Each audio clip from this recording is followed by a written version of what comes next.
This is the Morning Swim Show for Monday, April 4th, 2011. I'm your host, Peter Bush. All this week in the Finis Monitor, we're talking to U.S. Paralympic swimmers who will compete in the upcoming Can-Am Games. It's a big selection meet for the international competitions this year.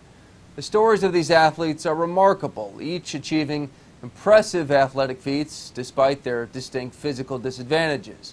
Today we're talking to Jonathan Heider. He joins us right now in the Finis Monitor from the Olympic Training Center in Colorado Springs. Jonathan, welcome to the Morning Swim Show. How are you? I'm doing good. Things are well. So, Jonathan, you are a quadruple amputee, correct? Correct. I was born with missing all four limbs. Oh, the question may seem stupid to some, but how do you swim like that? You know, kind of like how I've been doing it all my life. You know, I was born like this, so I kind of learned to adapt in my own way, and it's kind of like the way that I know how to swim and things like that. You know, just doing my stroke the way that I've learned how to do it through my life. Just talk about body rotation, right? Something that a lot of swimmers could learn from. Oh, yeah. Well, why swimming? How'd you get into the sport? The reason I chose swimming was I'm not a big fan of like the wheelchair sports. I kind of like to be free without having like a wheelchair or any other adaptations to use. And in the sport of swimming in the Paralympic field, when you compete, there is no form of equipment that you're allowed to use. You know, you're given your cap, your goggles, and your suit, and that's it. There's no extra adaptations. So you just like going and doing what you can with what you have. Exactly.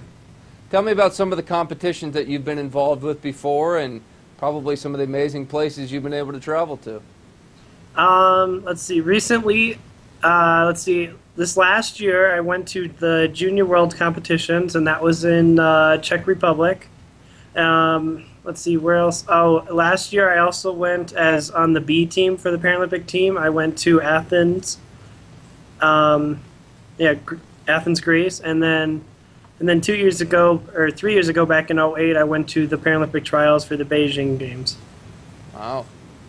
And, you know, when you go there and you swim against these other countries, I mean, what a remarkable experience you get to have.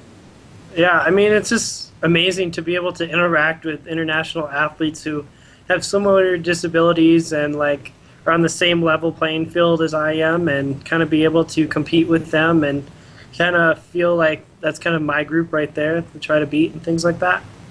Now, you take this really seriously. I mean, you're from Green Bay, Wisconsin, but you just moved to Colorado Springs so that you could train there at the Olympic Training Center, correct? Oh, exactly. Yeah, I mean, there's so many things, you know, that I kind of gave up coming here because, I mean, this is, you know, my dream to live here and train here. And, I mean, honestly, like, I left, this is my senior year of high school right now that I'm in, that, you know, I kind of gave up being with my friends to come here and train for the London Games.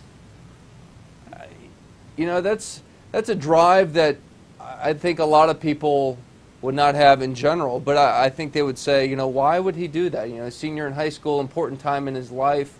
I mean, is the desire to be a Paralympian just that strong inside you? Yeah, I mean, just that dedication that's behind it, just, you know, it's one of those times that, you know, you just had to make one of those major decisions like that, and I decided to take the opportunity. What do you want to do? You know, let's hope that you make the 2012 games. What's after that? It honestly depends on, like, how well I do. I would really love to try to go for Rio, you know, in 2016. But, I mean, it all depends. That's kind of my goal right now, is just focusing on London right now, and, you know, we'll see what happens after that. Well, Jonathan, we hope to see a lot more of you on the international scene coming up, and good luck with your move. Thank you. All right, that's Jonathan Heider joining us in the Finis Monitor from Colorado Springs. That's it for today's show. We'll have more tomorrow. Until then, I'm Peter Bush, reminding you to keep your head down at the finish.